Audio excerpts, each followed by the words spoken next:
Queria puxar as coisas assim, né?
Como estão? Vai começar hoje mais uma apresentação do projeto de leituras dramáticas Janelas que Conectam, do Espaço Multicultural da Casa dos Quatro. Hoje, vocês vão ouvir e ver Felicidade Invisível, trechos retirados do livro Felicidade Invisível, de Alexandre Ribonde, que também dirigiu a leitura e que sou eu. Esse projeto tem na parte técnica Rafael Salmona e Rui Miranda. No elenco, Ismael Diniz e PV Gandra. Bom, espero que vocês gostem de passar esse tempo conosco. Vamos lá? Vamos trabalhar.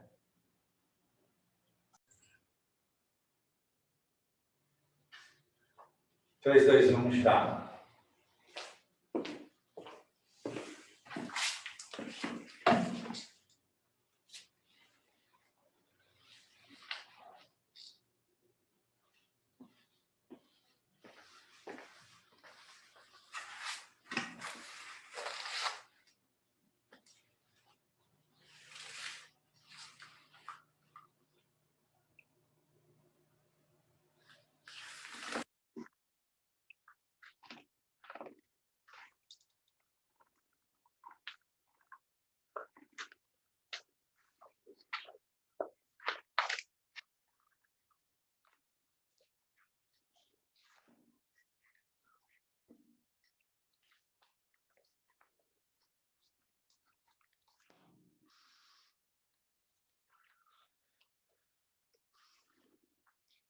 Eu fui de casa em casa, avisando que minha festa de aniversário de 5 anos ia começar às 4 horas.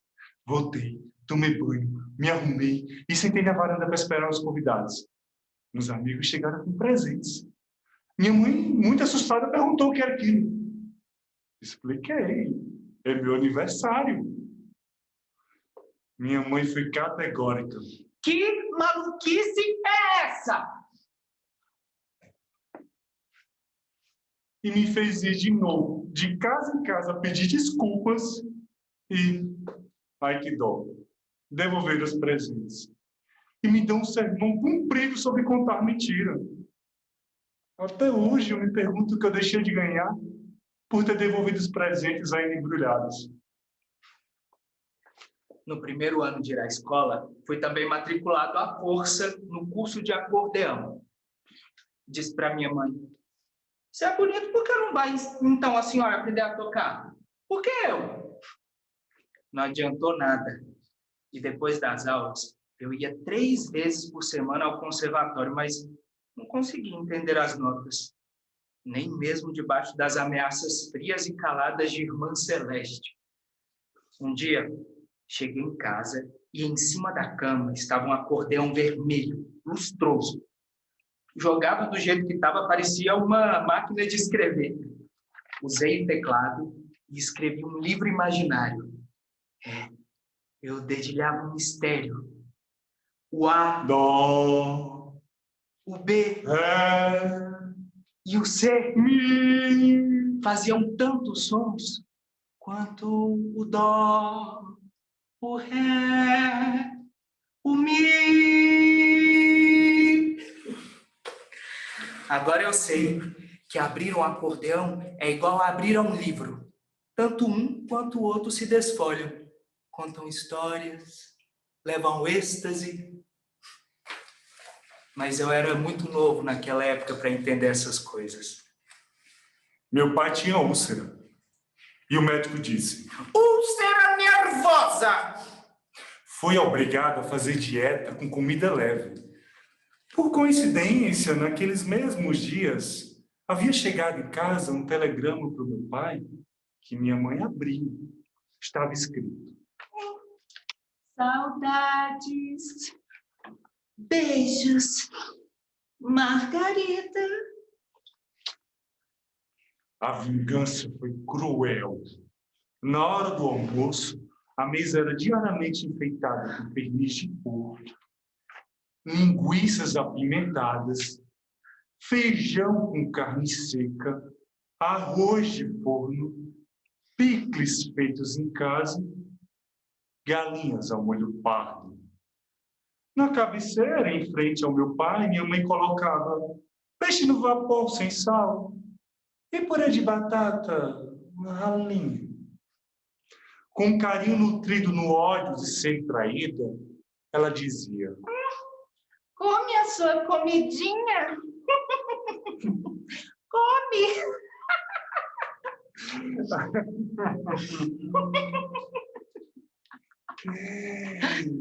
Eu e ela, a gente se sentava e devorava os banquetes.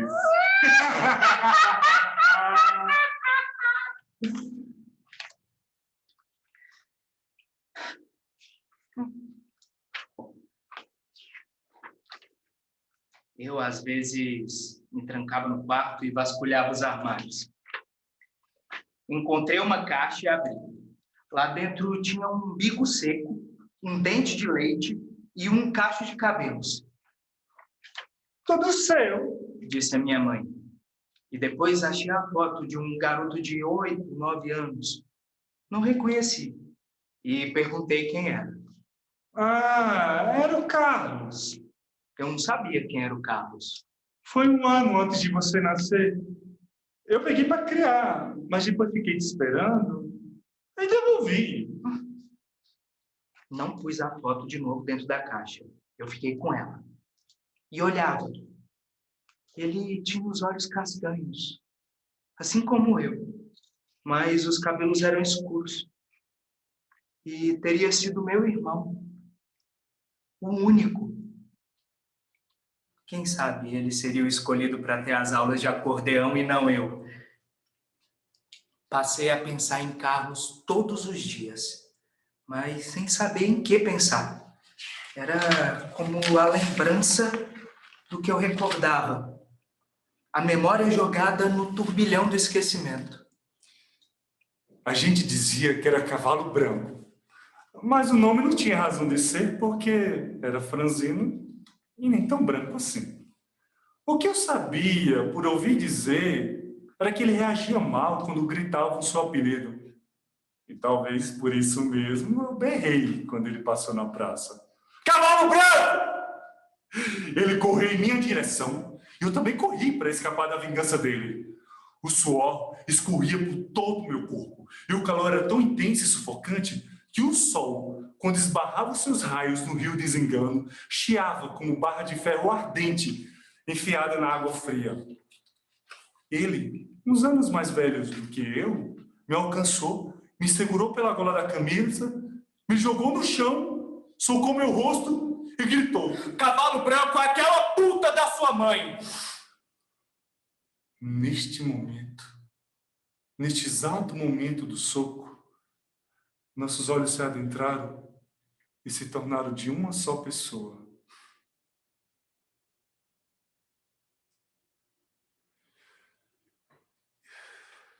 Sem soltar minha gola, me levou depois até a porta da nossa casa e gritou do lado de fora: "Tá aqui seu filho! Vem buscar, vem!" Eu só pensava em uma coisa: que Carlos, se fosse meu irmão, seria maior do que eu e teria me defendido. Meu pai era quem fazia as bolinhas de barro e punha no forno de noite. Era assim que ele preparava as minhas munições. Um dia, armei meu bodoque, estirei a corda até o limite máximo e disparei. A bola de barro voou, subiu e ia alcançar a lua, mas começou a descer em alta velocidade e com o estardalhaço do barro que se espatifa, caiu na testa da minha mãe, que naquele momento abria o portão do quintal da nossa casa. Com uma marca inchada e vermelha perto da raiz dos cabelos, minha mãe me deixou trancado no quarto uma tarde, uma noite inteiras. Fiquei lá, acompanhado do acordeão mudo e das caixas que escondiam o útero da memória. No primeiro ano da escola, a professora, viúva de herói de guerra, falou da bravura dos soldados brasileiros na Batalha da Tomada do Monte Castelo, na Itália. Levantei o dedo e disse: "Eu estava lá! Era o Natal de 1944 e eu, por pouco, não tinha morrido. Meu pai tinha me contado que correu comigo no colo, me jogou dentro de um buraco feito na terra, se deitou sobre mim e me protegeu das bombas lançadas pelos alemães. Mais tarde, nesse dia da escola, eu cheguei em casa e disse para o meu pai: a professora falou que eu nem era nascido durante a guerra. Não é que não era mesmo? Mas já era tarde demais. Eu me lembro da neve, das casas destruídas, feias, mortas. Ainda, até hoje, eu sinto o calor do corpo do meu pai e ouço o som das bombas. Eu estava lá. Não tem jeito. Aprender a lançar-se nos braços de quem ensina. Tem algo de vítima em quem aprende. E os pais só podem ensinar o que viveram. Foi na Alemanha, em dias de verão, que recebi o aviso de que havia uma encomenda grande, coberta de selos brasileiros, enviada por meu pai. Dentro tinha tudo em porções mais ou menos pequenas. Feijão, arroz, sal, limões, farinha de mandioca, linguiça, carne seca, tocinho defumado. E uma carta escrita por ele, com seu conhecimento da Segunda Guerra Mundial. A Europa sempre passa fome. Cuide da sua saúde. Um beijo. Martine, a mulher com quem eu vivia, perguntou se eu ia fazer uma feijoada. E eu ia, mas não na mesma hora. Eu ia esperar. A caixa ficou em cima da mesa e por várias vezes revi o que ela havia escrito. E foi esta carta do meu pai, como uma paisagem de nanquim, com riscos curvos, longos ondeados, como se o alfabeto fosse um lago de cisnes. Foi essa carta que fazia com que eu me sentisse como um navegante nas águas azul chumbo do Mar Báltico. Mas a letra dele desenhava o mapa da volta.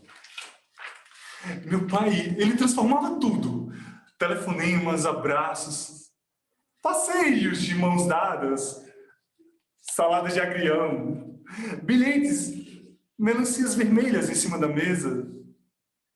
Ele transformava tudo que tocava em declarações de amor. Meu pai viajava muito para acompanhar as caixas de rosas que ele produzia até as outras cidades. E eu ficava com a minha mãe.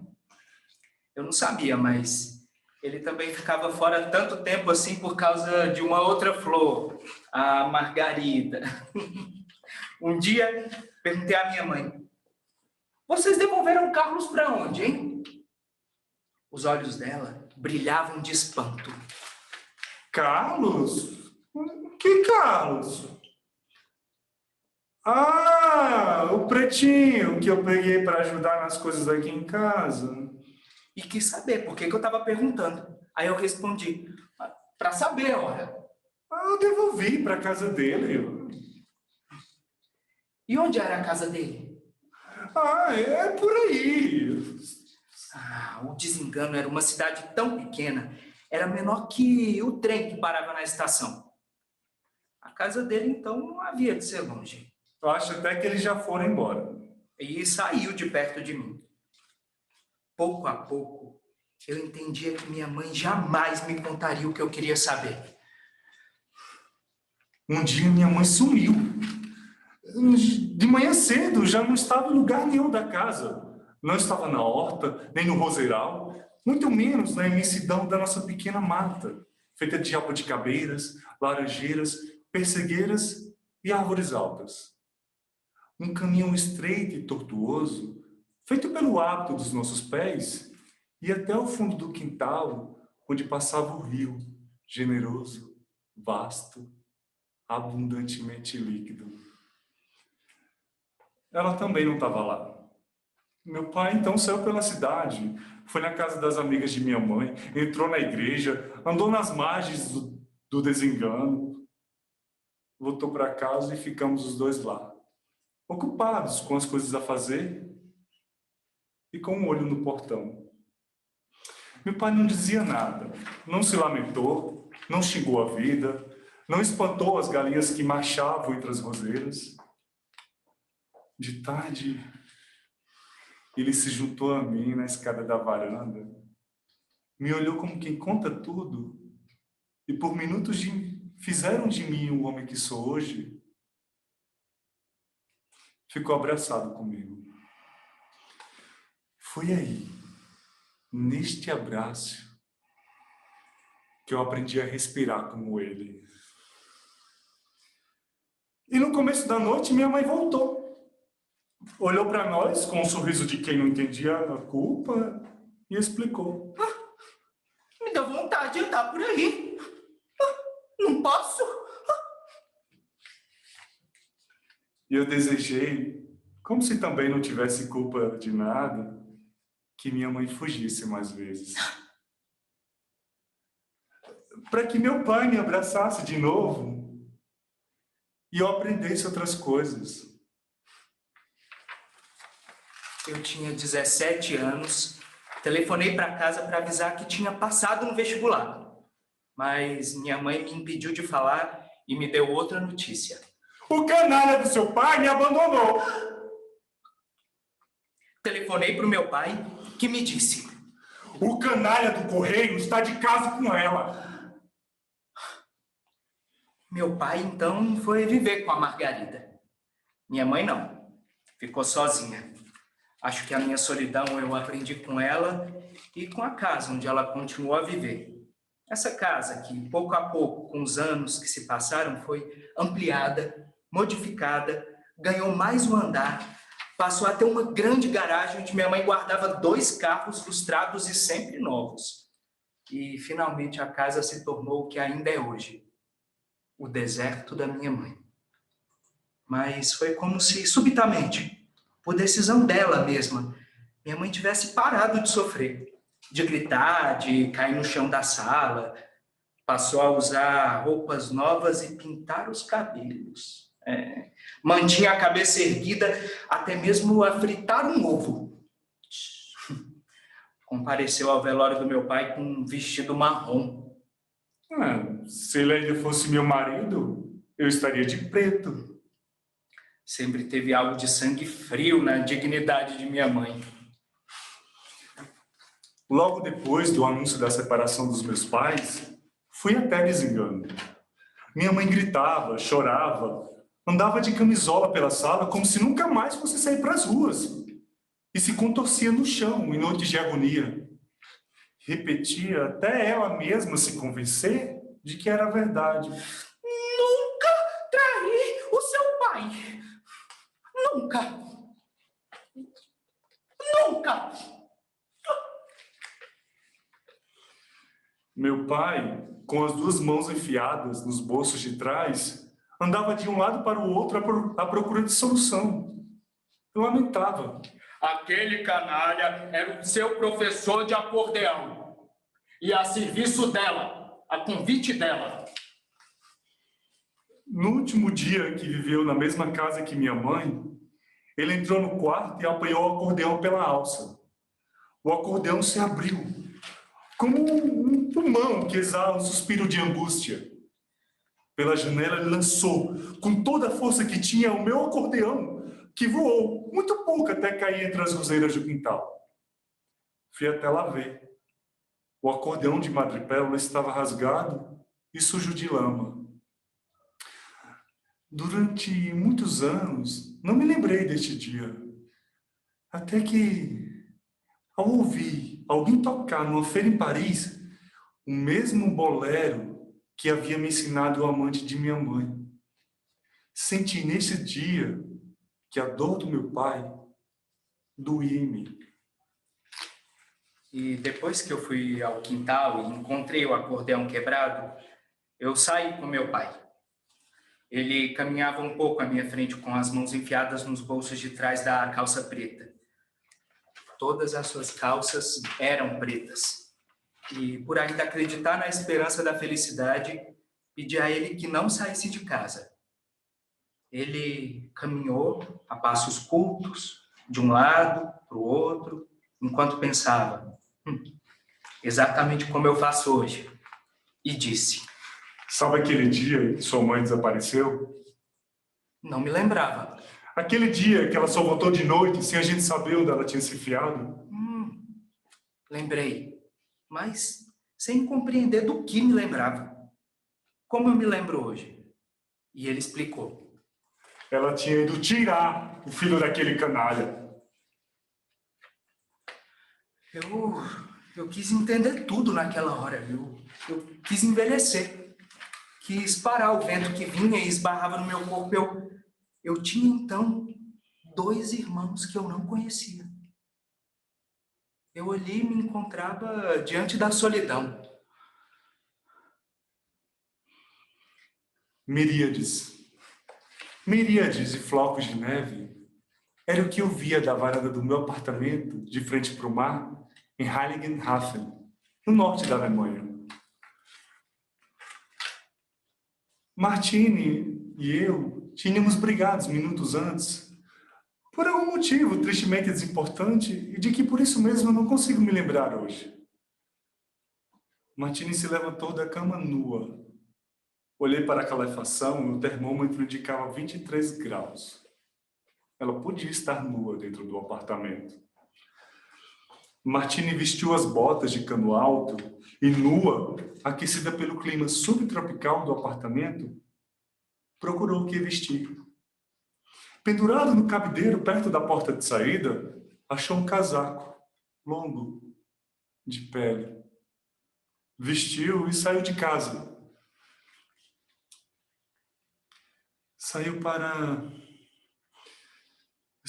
a varanda e vi Martine caminhando com um cigarro aceso na mão. No meio da noite alemã, só eu sabia que Martine caminhava nua debaixo do casaco de pele. Só eu sabia que os flocos de neve eram um choro silencioso e frio. Assoviei para ela desde o quarto andar. Ela olhou para o mar. Talvez porque tivesse confundido o meu assovio com um apito fino e desmaiado, que viesse de um barco fora do alcance da vista.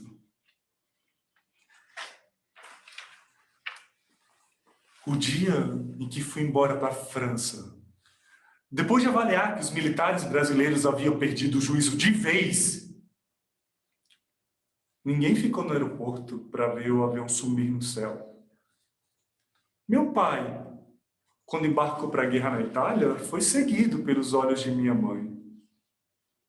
Mas ela, anos depois, não se lembrava do que havia sentido com o distanciamento do navio no oceano. Tive então eu que ficar parado na estação enquanto Martine ia embora, para entender o que havia um trem correr sobre os trilhos até sumir do alcance da vista. Atendi o telefone.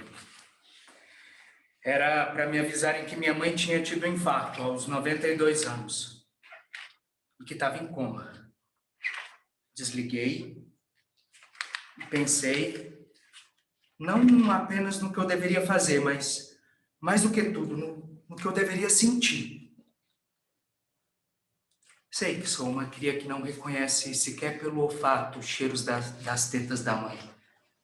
Mas eu sei bem o que se passou pela minha alma. Faz de conta que a senhora mesma, essa mulher forte, antiga, marítima, está deitada nessa cama com os olhos fechados apenas para brincar de ser invisível.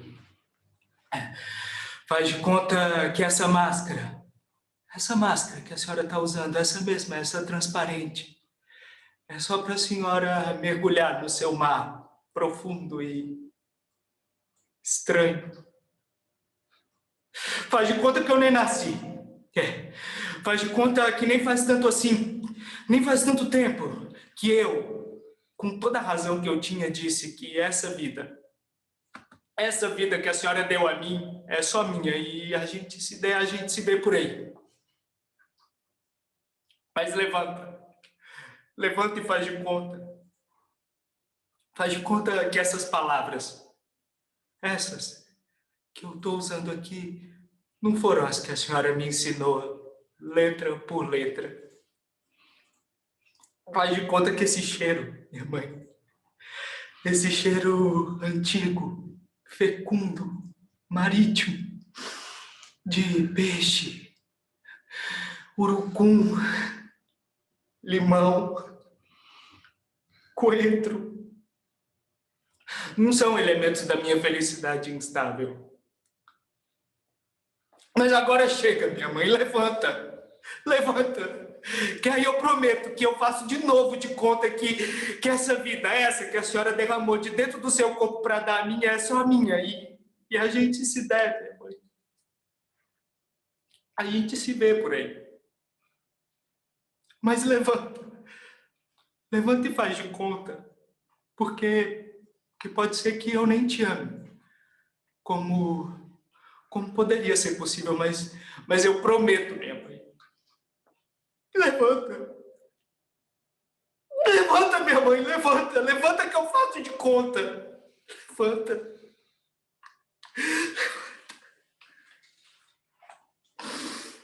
Um homem saiu do bar e atirou.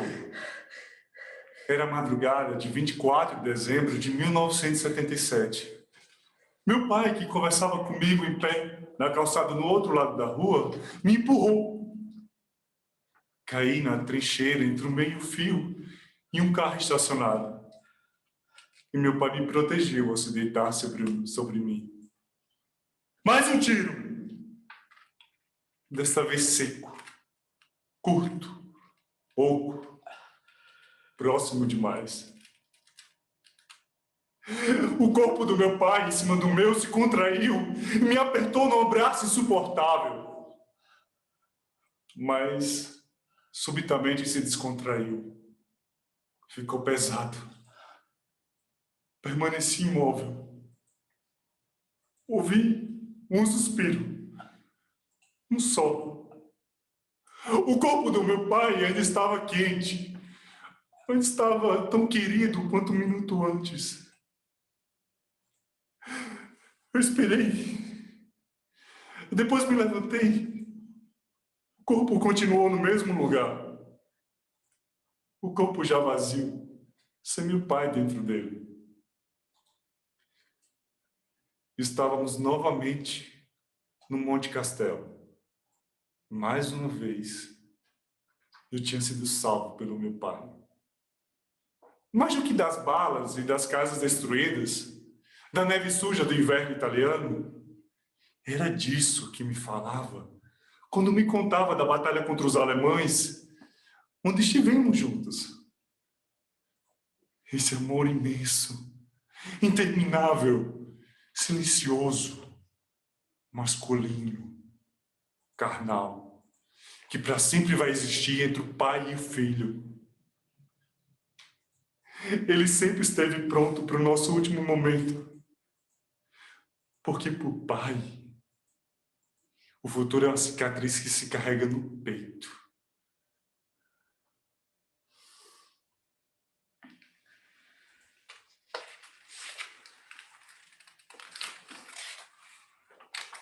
Eu não sei exatamente quando me apaixonei pelo meu pai. Mas eu me lembro de esperar que ele acabasse de ler um livro para que eu começasse a ler. Eu também. Eu me lembro também, e para sempre me lembrarei de esperar por ele no portão, lá da nossa casa, em Desengano. Me lembro de entrar no banheiro e ainda sentir o cheiro do meu pai, que tinha acabado de tomar banho. E me lembro, como me lembro, que de todo o roseral da nossa casa, o meu pai sempre foi a mais bela rosa. Oh, meu pai.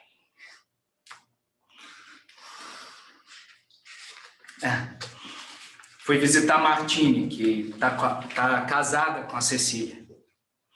Gostei de ver as duas juntas e, pela doçura do olhar demorado, percebi que, sem que elas percebessem que eu estava percebendo, claro, que Martine é muito amada. Por isso eu passei a admirar a Cecília. Ela ama e cuida da mulher da minha vida. Ao sair da casa, depois do almoço, do vinho e de algumas lembranças que sentaram também à nossa mesa, eu me sentia bem, né? Ainda nas escadas, eu desejei que as duas fossem muito felizes. Mas pedi, orei e voltei a pedir que mesmo numa felicidade imensa e arrebatadora, meu Deus, onde ela estiver, que Martine não se esqueça de mim. Entrei na delegacia e ele estava algemado, em pé de cabeça baixa. Eu me aproximei, seus olhos se fixaram em mim por poucos segundos e em seguida ela abaixou novamente a cabeça. Me afastei, meu coração gemia no meu peito, minhas mãos transpiravam. Quis me sentar na cadeira, mas voltei a me aproximar. Boa tarde. Eu sei quem você é. Eu quis ter certeza, e quase perguntei se era quem eu pensava que era. Mas me lembrei que um dia, muitos anos antes, tinha sido espancado justamente por isso. Mas ele me contou. Todo mundo me conhece por Cavalo Branco. Eu podia ter esmurrado a parede da delegacia ou a cara dele. Eu podia ter gritado ou chorado. Mas apenas perguntei. Mas o seu nome, qual é? Carlos. Carlos Nascimento.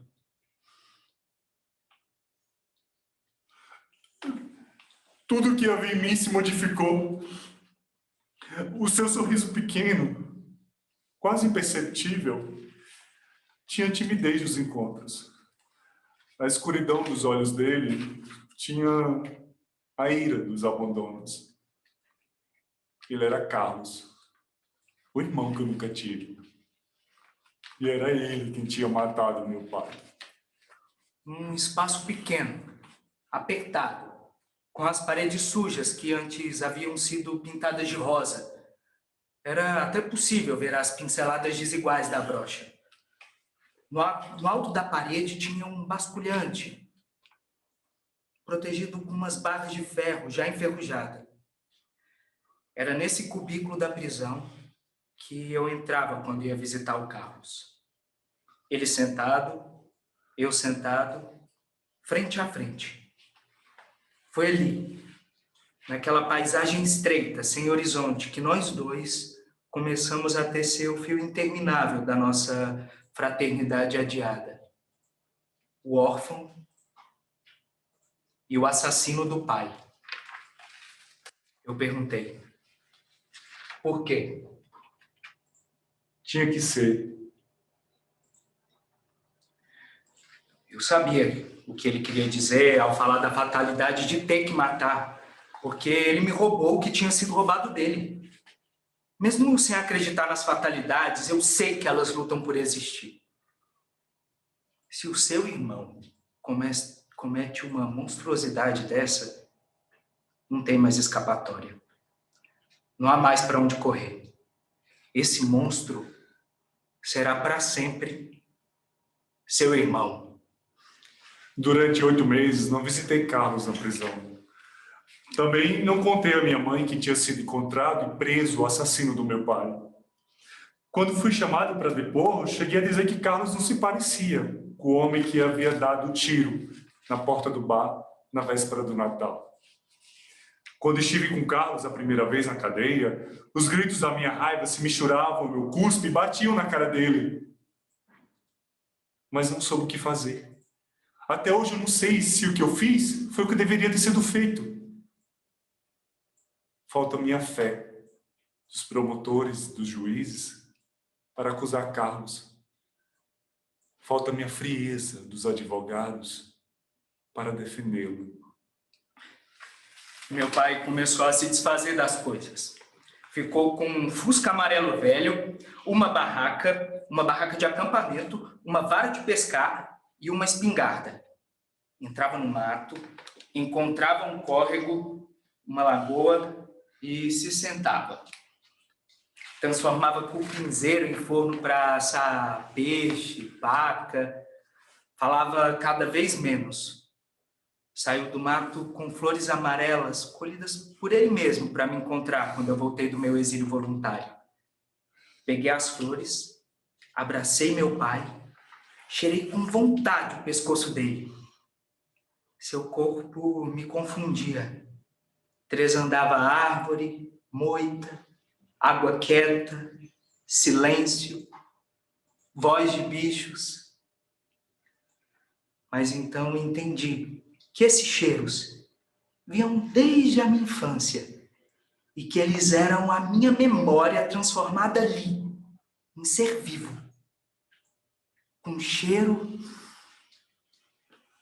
e som. Carlos levou um tiro no peito, no pátio da prisão. Recolheram o corpo, fizeram autópsia e me chamaram. Quando cheguei, o caixão, ainda vazio, estava em pé, encostado na parede de azulejos brancos do necrotério. Na tampa, um pedaço de esparadrapo com informação escrita com esferográfica. Carlos, cela 14. Esperei ali por um tempo. Os dois homens que empurravam a maca, o corpo de Carlos, olharam para mim, com voz baixa, voz de velório. Perguntaram se eu tinha trazido alguma roupa para vestir o morto. Ele estava nu. Eu fiquei sozinho, olhei para Carlos para guardar cada traço. O nariz, a boca, os olhos, as orelhas, os dedos das mãos. Toquei seu peito e pensei, vou comprar roupa para pôr no Carlos. Mas não sabia o que ia acontecer em seguida. Se era eu quem deveria tirar o corpo dali e levar para a capela do cemitério?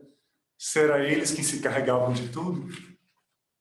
Depois de morto, o condenado continua preso ou está finalmente livre?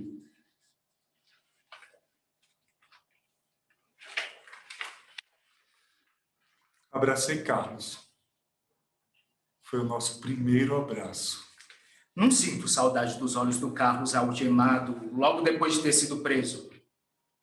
Não sinto saudade das paredes desbotadas do presídio, onde ele ficou até morrer.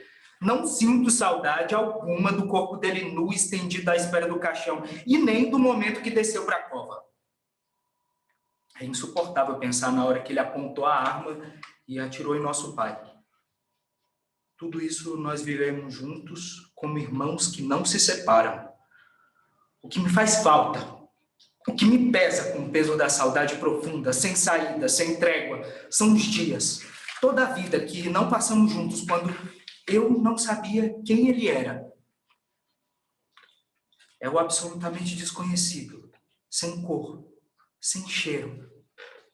E, no entanto, tão consistente e definitivo, que mais me afeta. Sinto saudade do que não tive. E se tivesse tido, do que poderia ter sido. Quando me perguntam qual a cidade mais bonita do mundo, me ponho a pensar, antes mesmo de responder sem pensar, Vitória do Espírito Santo. Não, não é. Eu sei que não é. Mas se vocês tivessem, como eu, entrado num jipe velho, azul com capota de lona preta, e viajado por estradas empoeiradas e sem fim, antes de chegar, se vocês tivessem, como eu, usado um terno branco, com calças curtas e uma gravata borboleta carmim.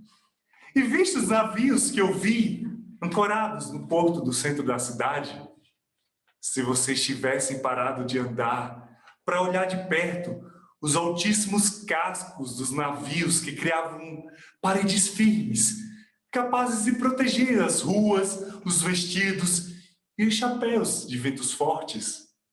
Se vocês tivessem feito tudo isso de mãos dadas com seu pai, entenderiam que Vitória é a cidade mais bonita do mundo. Meu pai, na plantação de flores da nossa casa, fazia assim.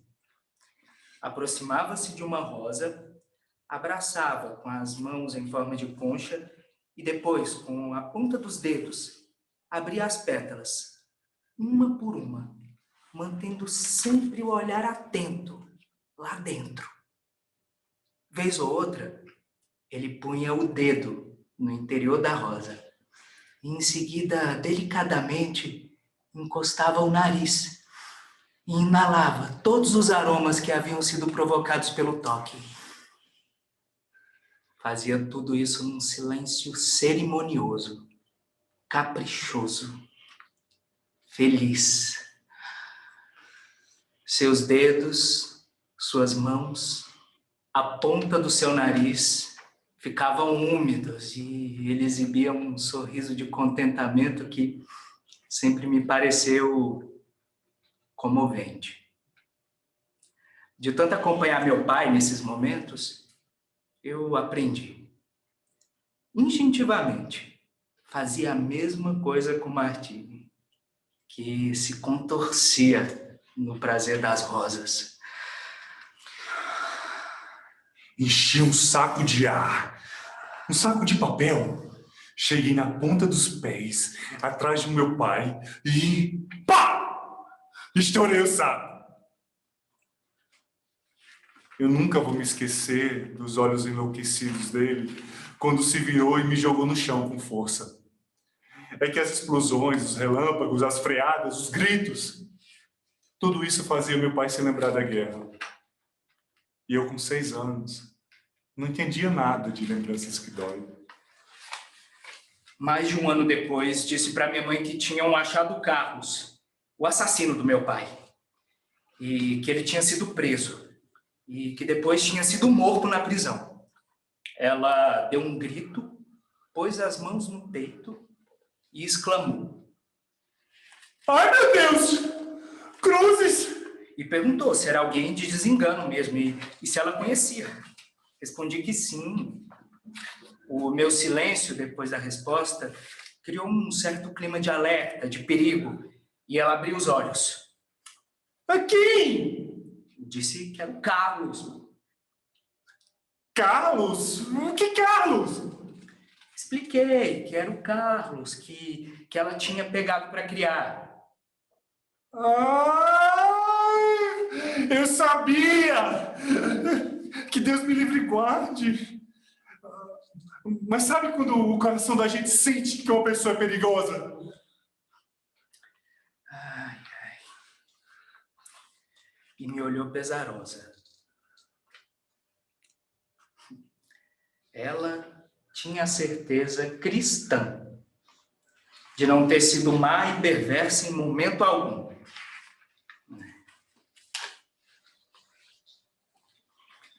A vida tem o brilho fascinante do colar de pérolas falsas de minha mãe, que me deu a vida. A vida tem o brilho fascinante das pérolas falsas do colar de minha mãe, que me deu a vida. E que me amamentou para que eu viesse a ser quem sou. E que me amamentou para que eu viesse a ser quem eu sou.